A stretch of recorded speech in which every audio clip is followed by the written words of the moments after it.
we like to inform you about the safety of the boat you just boarded. The boat you're travelling on is fully equipped with modern life-saving equipment. On board this boat are life rings, life rafts and life jackets.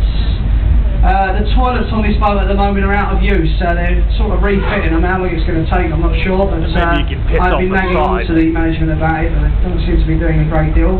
So for that I'd like to apologise. We don't really have a toilet on the boat for the next 20 minutes.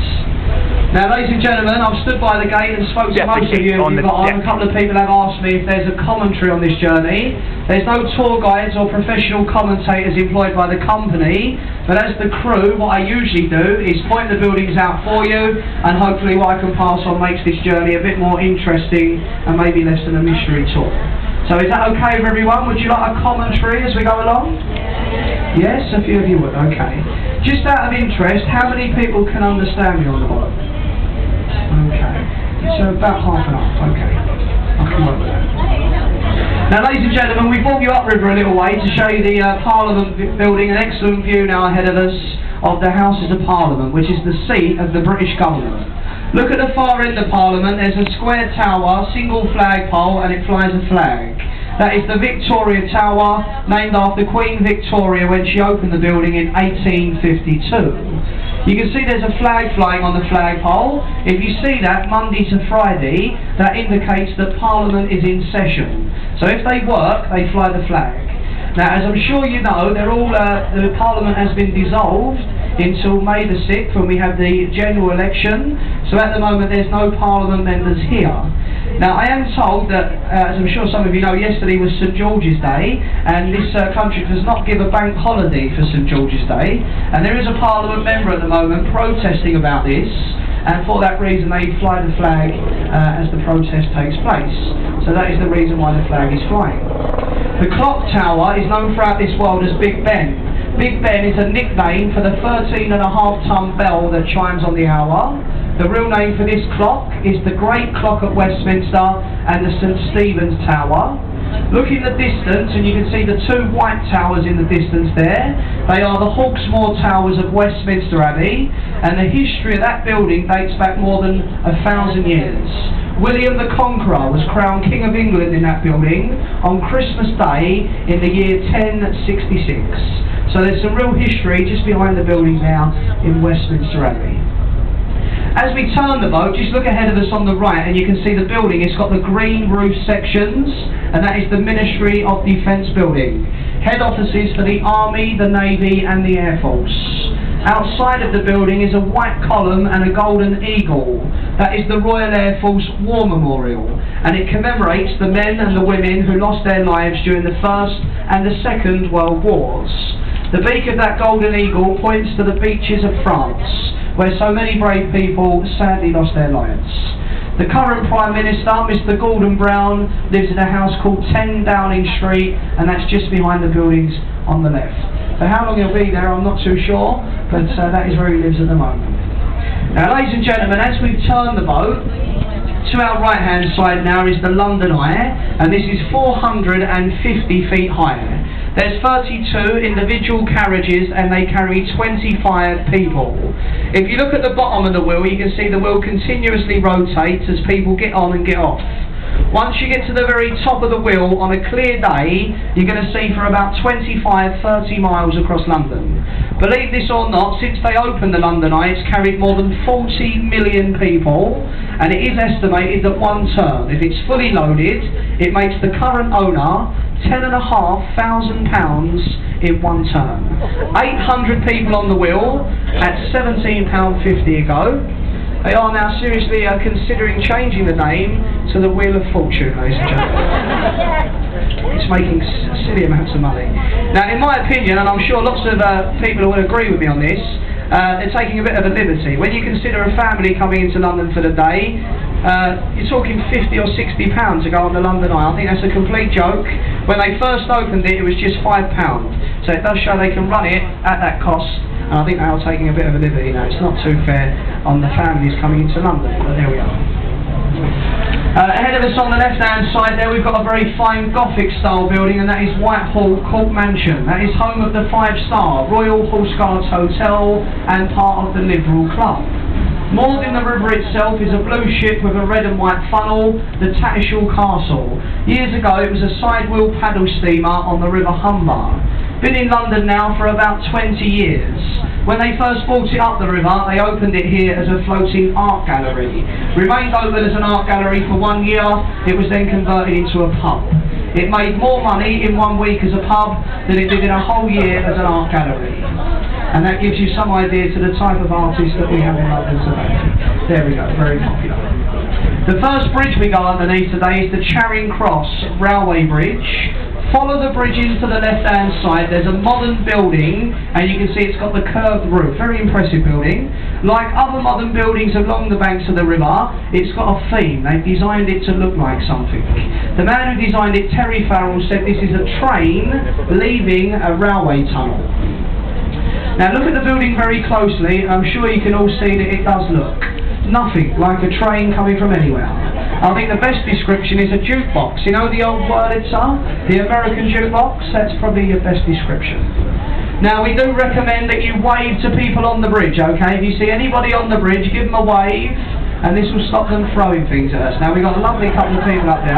As I say, you do get some idiots, but they're nice people. So just wave and smile. It keeps their hands busy, ladies and gentlemen, okay? So just keep waving and smiling as we go beneath these bridges. Now we've got a few youngsters up on the bridge. These could be a bit dodgy, so just give them a little wave. I think they're okay. They're quite happy. There we go. Just be careful. Keep waving. These are the Golden Jubilee and the Charing Cross Railway. They've done a lovely job with the two new bridges. It really has brightened up the old railway. As we clear the bridge, we go to our right-hand side now. We have the Royal Festival Hall. It was built for the Festival of Great Britain in 1951. The building itself is completely soundproofed from the noisy railway, and famous people like Frank Sinatra, Shirley Bassey, Andy Williams, they've all performed in that building over the last 50 years or so. It's a very fine building inside. We go over to the left-hand side now, and there's a stone column on the river wall, and that is Cleopatra's Needle, given to this country in many thanks over the defeat of the French fleet on the Battle of the River Nile. That needle is said to be 3,500 years old, and there is a twin needle, Central Park in New York City. The second oldest monument in the country, the oldest being Stonehenge, which I'm sure some of you may have seen before. We've got a very famous hotel on the left. It's got a green roof and it flies the flag. That is the Savoy Hotel in the Strand. One night bed and breakfast in the Savoy Hotel is £370 per night bed and breakfast. That's a very grand hotel. The bridge that we're approaching now is Waterloo Bridge, and this is one of the longest traffic bridges over the Thames. The bridge itself is faced in a Portland stone. Every time it rains it will wash itself. Look underneath the bridge where the rain doesn't penetrate and you can see the difference. Waterloo Bridge is self-cleaning. They are in fact doing a little bit of work underneath the bridge. You can see the scaffolding up. A lot of people have been asking me, why is there barrels of hay hanging off the scaffold? Now from a distance coming up the river, boats coming up the river can see this hanging down from a distance, and that tells you there's restricted headroom in the arch. It's an old thing that goes back years and years. As we clear the bridge, we go to our left. We have a white building. It's got a green dome on the roof, and it's called Somerset House. It was built over 200 years ago for the Dukes and Earls of Somerset. For many years they stored birth, death and marriage certificates. Building has been taken over by the Inland Revenue. It's a very nice building. It's just a shame about the people that work inside. That's out of our hands. We go to our right, we've got a building, it's got a flashing advert, and that is our National Theatre. Inside of the National Theatre there's 3 separate halls. The main one is called the Olivier, and that is named after the founder, Laurence Olivier. The building itself, it has been voted on many occasions to be the most ugliest building on the banks of the River Thames. And I think we can all see that now. That is one ugly building. It looks a bit more like a car park, don't you think? Now we go, where should we go now? We'll go to the left, and we have a yacht moored on the left hand side. It's got a sort of canopy on the top deck there. That is the St. Catherine, and about 40 years ago it was the Royal Barge. Members of the royal family travelled here on the Thames. They travelled on that yacht to the left-hand side, the St Catherine. The next one along is more of a ship, and that is called the Wellington. Years ago, part of the New Zealand Navy. Today, a floating livery hall for the Honourable Company of Master Mariners. It's a drinking club for retired sea captains, just ahead of us on the left. Captain, if you can hear me up there, Tone, just give her a little bit, mate, if you can. You need a bit of breeze, I think. It's a bit warm. There we go. Now, ladies and gentlemen, look to the stern of that ship on the left-hand side.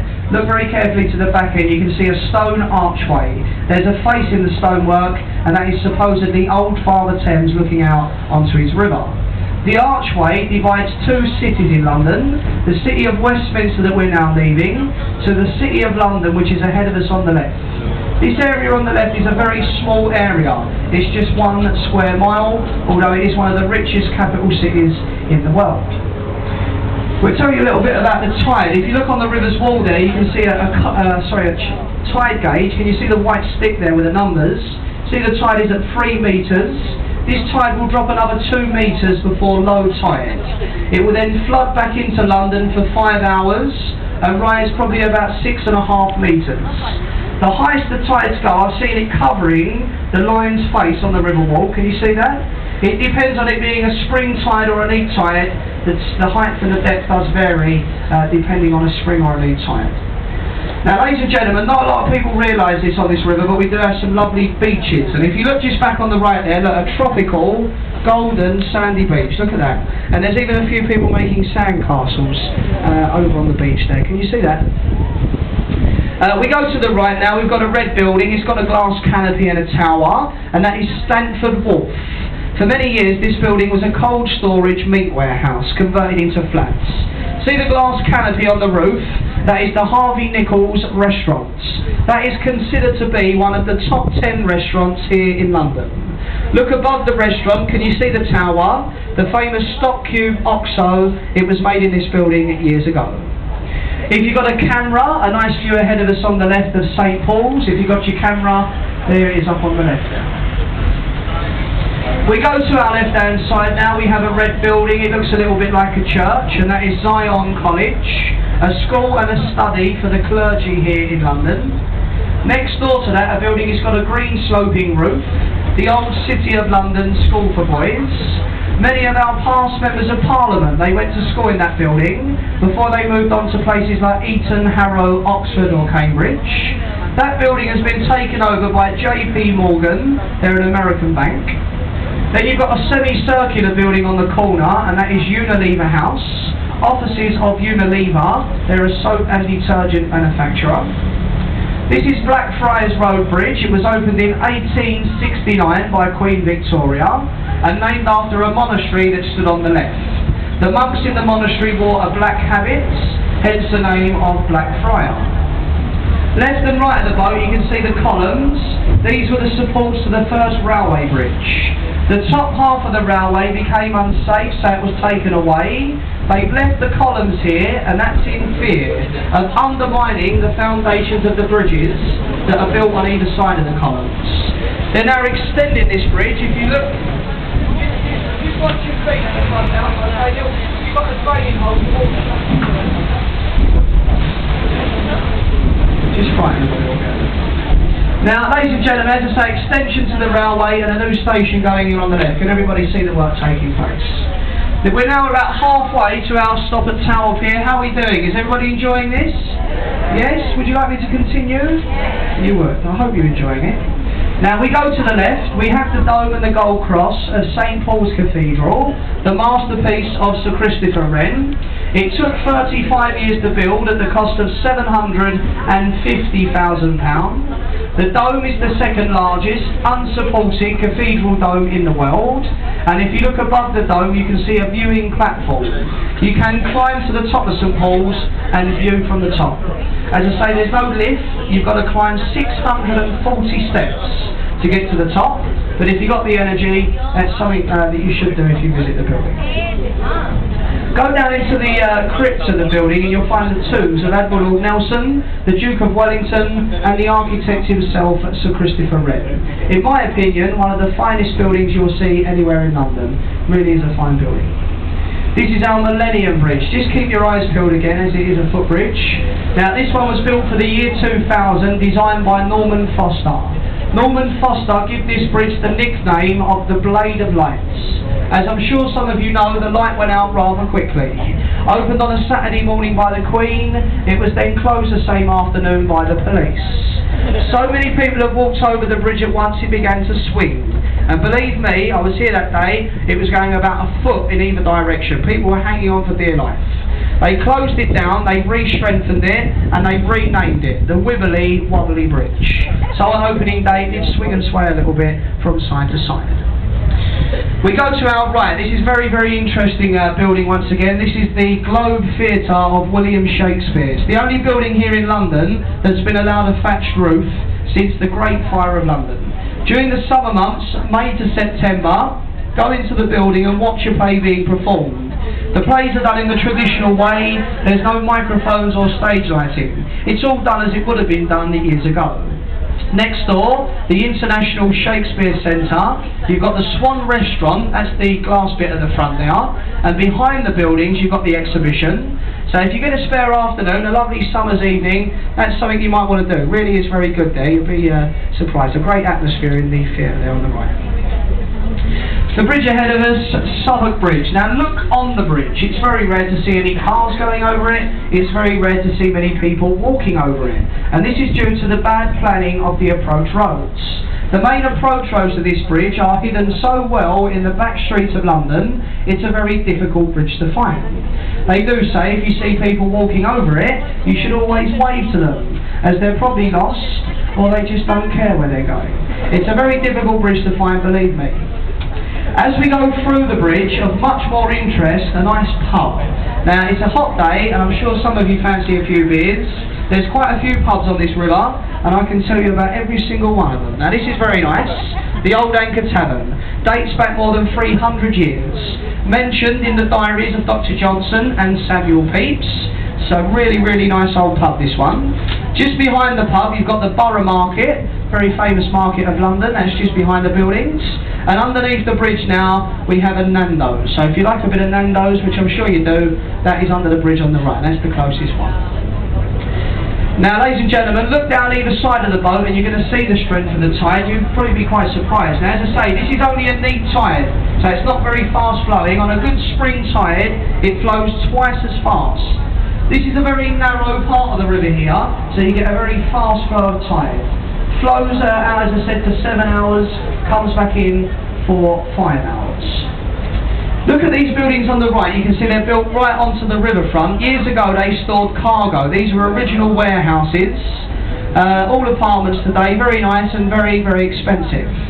The lower part of Pickford's Wharf is a pub, the old Thames Side Inn. That's quite nice in there. Now for the boys and girls, for the children, we have a real pirate ship. Sir Francis Drake's ship, the Golden Hind. Now Drake sailed an identical ship to this one around the world. It took him 3 years with a crew of 80 men on board. The ship you can see there, it's not a model, it's a real ship. It's traced the voyage of Drake and it's open as a museum. You'll be surprised that 80 men, live cattle, no showers, no toilets, on a small boat like that for 3 years. Unbelievable. A lovely picture on the right, Southwark Cathedral, dates back to the 14th century, the third largest place of worship in London. That's a nice building, that one. And this is London Bridge. This is the 5th London Bridge that's been built here since the Roman times. Excuse me. Now the 5th bridge, as I say, the previous bridge, it was taken down. It started to sink into the Thames mud. An American businessman bought the bridge for £1 million. He had it taken down and shipped out to America, where they reassembled Old London Bridge over Lake Havasu in the Arizona deserts. The bridge today opened 1973. This is our new London Bridge.